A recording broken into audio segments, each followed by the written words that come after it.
Okay, we are back with He Said. She said. Again, I'm Michael. And I'm Jamie. Hello, Jamie. It's been such a while since we last talked.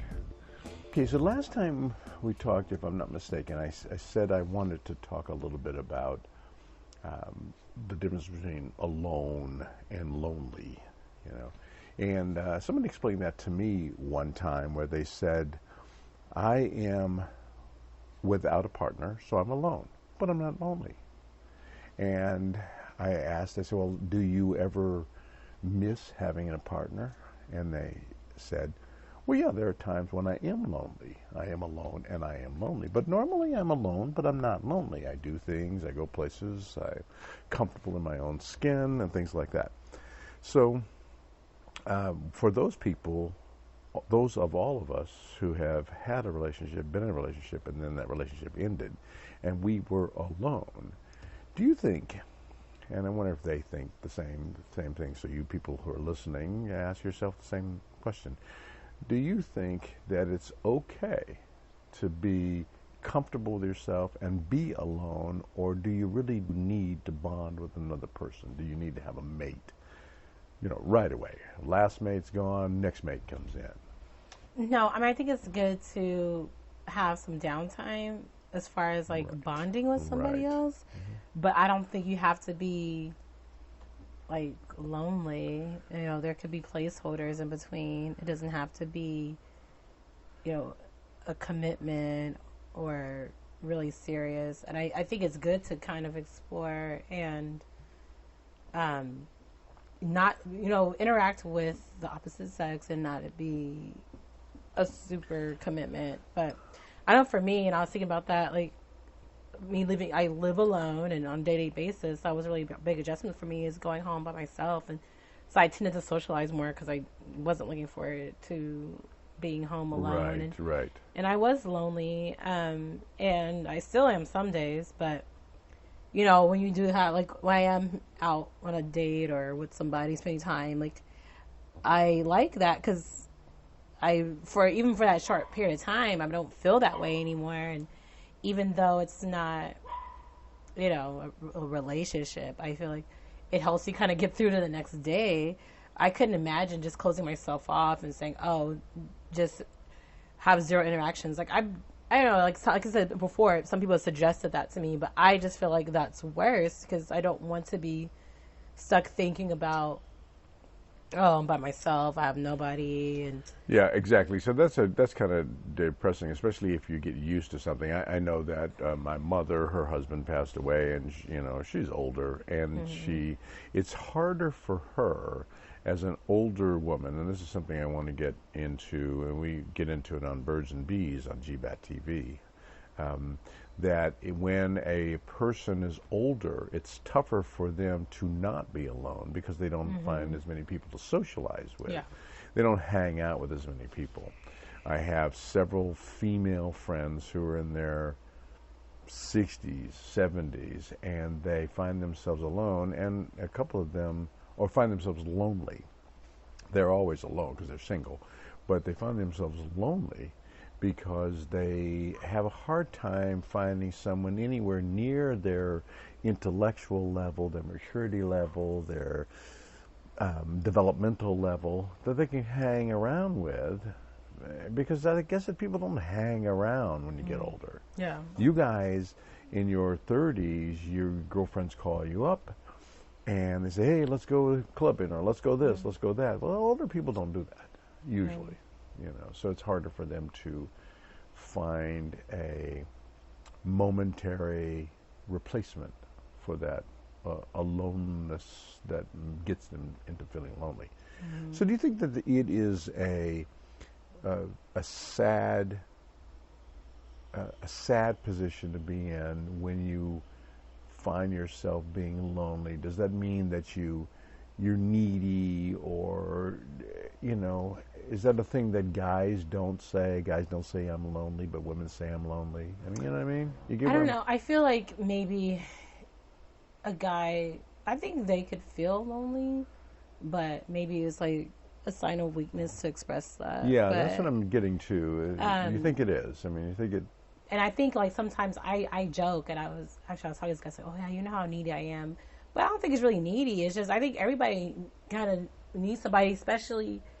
Well, if you were somebody who was single for a long time, maybe it's Right. different. But I said the one thing, and I said people get confused. It's just like it's not that I miss my husband specifically, like that's done, but it's I miss like if something happens, I have someone to tell that actually cared. I could tell my friends, and they might say, "Oh yeah, that's great," but they really don't care. And so it's nice that like I miss his having someone to go home to and tell about my day, even if he wasn't halfway listening sometimes. But Yeah, you yeah. know, at You least can still be hopeful. at least feels like okay, like it was a part of my routine, and just like little things, like just I had a routine, and the routine has been disrupted, and even for me, it's I went from living at home to living with him, so I never lived by myself ever in my life, like. And even when growing up, my dad retired young. My mom was a homemaker, so someone was always in my house. So it's really, this is the longest period of time I've gone just being in my house alone. Are you finding that you are discovering yourself because you're in that circumstance? I think everybody told me that, like, oh, you're learning more about yourself, and I'm That's like, right. whatever. But Whatever, shut up. I think what happens is, well, kind of led me to all this is like I started writing a blog. I started like, I'm a very talkative person, and it became different when I didn't have someone to talk to. It was more so the thoughts were just in my head. Right. So But I so started, then you so, did. it was more introspective. So I guess I was learning about myself. So you did. You actually did Or- learn a little bit more about yourself. Maybe more so like listening to myself more. Like the information was there. I just never really let it marinate or think about Well, it. you know, and I remember my experience with the same kind of circumstance when I did feel the absence of a partner that I had been with. I was married for a few years, and we divorced, and I loved her, and I missed her. So I decided to take off for about a year and not date, kind of just rediscover myself and redirect, and I put it all on business because I'm a workaholic. And so I put it all on business, and I said, well, let me reinvent the kind of a business that I run. So I was about 10 years in my business, and like I said, I took a year off, didn't date, and it was very interesting because I had to go a year without any companionship, and I was in that mind state where I don't think I went a couple of days without intimacy. I don't remember going 2 days without some kind of sexual intimacy or something like that. So when I went for a year without any intimacy, actually physically, I remember what happened was when I first was intimate again, my bones popped and cracked because they were out of And I'm control. like, oh, a year? Oh my God. Oh my gosh, yeah, I really. was like, It was. I learned a lot about myself, but I said a I year. don't want to do that. Oh my God, it was horrible. It was horrible. But I did learn. I went to my first movies by myself. I actually went to dinner at restaurants by myself for the first time ever. I'd never gone to a restaurant. I don't think I've ever done that. I've You ever gone to a I've done the restaurant? movies by myself, Yeah. but I don't think I've done dinner by myself. Yeah, I mean, a lot of things I did by myself. And I ride a motorcycle, so I can go off and take a motorcycle ride and go a couple of 100 miles by myself. It's not a big deal. In fact, it's kind of nice. I have a boat, so I can go out on my boat by myself. And so I have things that I can do by myself. But I had to learn how to do that. And that's why I mentioned when the difference between being alone and lonely and whether or not it's a big negative, I think it's different for men and women. That men don't admit that they're lonely, And I said it that way purposely because that's how we view it, that women can say I'm lonely, but because that's a girly thing. But boys can't say they're lonely because it's a girly thing, But in fact, guys get lonely. So I think the difference between how women resolve the issue and how men resolve the issue is partly because of their maturity.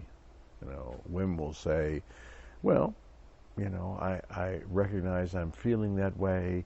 I'm going to hang out with my girlfriends. I'm going to go to a movie. I'm going to do other things. But guys might just go out to a nightclub and pick up a one-night stand. and that solves the problem. Yeah. You know what I mean? It just solves the problem. Now, maybe women are doing that. So that I know some women that do that. yeah, I was just going to say Yeah. that my another friend who is going through the same, just recovering from a long-term relationship, is starting to discover her wild side. And so she relayed an outing that she had just the other day where she did the wild one-night stand thing. And she said, well, I never did that before. And it was kind of entertaining. It's not something I do on a regular basis, but it was kind of entertaining. And so I asked the question, I said, did it make you feel less lonely? She thought a minute, and she said, well, not really. But but the question that it brings up, or the answer that I'm looking for, is when you do that, when you satisfy the I'm lonely thing by a companionship, just that one night companionship, or the physicality, is it as long lasting or as valuable as a regular relationship without any of the right away, no, because I just think like a one night stand or something like that, or just like a one time thing. Feels good though. I think that usually it happens like you're in the moment, you're turned on, you want to do it right then. That's fine. But I don't think that that's any cure for loneliness. Like for me, like even not having yet experienced like a serious relationship yet outside, like after my marriage, I think just having, I don't even know, it's not a relationship, but like guys that I'm seeing on a regular basis, it gives me something to look forward to. So I think that helps with the loneliness. Well, it actually is a relationship. Because, it's just, yeah, I don't. It's just not. It's not the kind of relationship Grandma that. would remember. Yeah, like I'm not. He's not meeting my family or anything. But that's fine. But I think what happens is like in between that time, like you text, you talk, you think about this person, you look forward to seeing them. That I think is more of a cure for the loneliness. But just a one-time thing, you're never gonna see this guy again. No, and actually, sometimes you might feel kind of like regret afterwards, or I tried that and it was. So, it was bad. I mean, it wasn't bad, but I just was like, I could have done without it. I wouldn't do that again. Yeah, but regrets are not really the worst thing to have happen. You do things, you regret them, as long as they're not terminal. And I think a lot of people, because I have friends who've never done that, and they're like, oh, they're curious. So I think it's one of those like bucket list items. That's exactly what she said. But it's overrated. Like I don't understand people who do. Like I know some women who, that is their regular source. Is usually when I stand. There might be something else going on in their life where they're afraid of commitment or whatever, and that's why they're doing that. But I think if you're someone who wants a traditional relationship at some point, I don't think that's something that's very satisfying. Yeah, and I think that's the issue. It's a bucket list thing. She scratched it off her bucket list, and she said that. She says, well, that's something I can scratch off my bucket list, end of quote. But at that time, she was not looking for a permanent relationship. Yeah. And I think she's really trying to catch up and maybe discover herself and find more things about herself that she didn't know. So she's finding those out and then checking them off her list. Yeah. And so I suspect that people do that on a regular basis. And that is why a lot of people now so commonly have arrangements and friends with benefits, because they're not prepared. Like I know myself, I'm not prepared or ready, I feel, to be in a full out commitment, because there's things I want to work on for myself.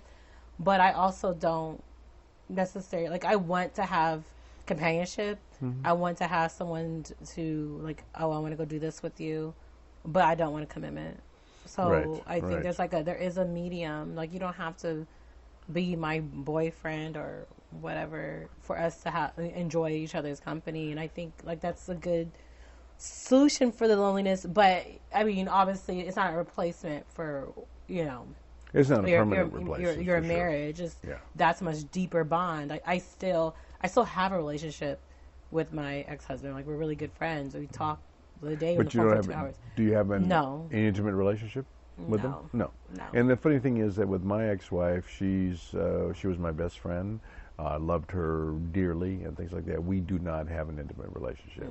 And we have since we after we broke up. There has been times. Yeah, right. The same thing with us. Right after we broke up, it's we not something tried. that I don't want. It's not something that I would want. Like, I Yeah. just feel like it would complicate. It's safe. things. It's safe. So that's the thing. It's something I want to get to. We did touch on the subject of friends with benefits relationships before in a previous podcast. So depending upon the order of these podcasts and things like that, you may or may not have heard it, you listeners. But I would like to come back and maybe just finish up this little series with a discussion about friends with benefits relationships and how much it replaces or does not replace anything of any value in a regular relationship. So if you can, just bear with us. And like I said, we're on location in most of these podcasts, and sometimes you'll hear a little background noise because we're out in the real world. And hopefully we'll bring this podcast to a place near you, and you can sit and engage with us in some of these conversations. And up until then, we'll probably just talk to you on the airwaves. So we'll see you next time on He Said, She Said. And again, it's Michael. And Jamie. Thanks for joining us.